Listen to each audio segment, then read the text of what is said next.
টাঙ্গাইলে প্রধানমন্ত্রী তারেক রহমানের কৃষক কার্ডের উদ্বোধন স্থল পরিদর্শন করেছেন মন্ত্রী প্রতিমন্ত্রীরা।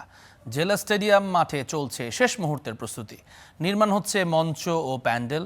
সকালে অনুষ্ঠান স্থল পরিদর্শন করে কৃষিমন্ত্রী আমিনুর রশিদ, মুক্তিযুদ্ধ বিষয়ক মন্ত্রী আহমদ আজম খান, ডাক ও টেলিযোগাযোগ মন্ত্রী ফকির মাহবুব আনাম ছিলেন, মৎস্য ও প্রাণী সম্পদ প্রতিমন্ত্রী সুলতান সালাউদ্দিন টুকু ও ক্রীড়া প্রতিমন্ত্রী আমিনুল হক।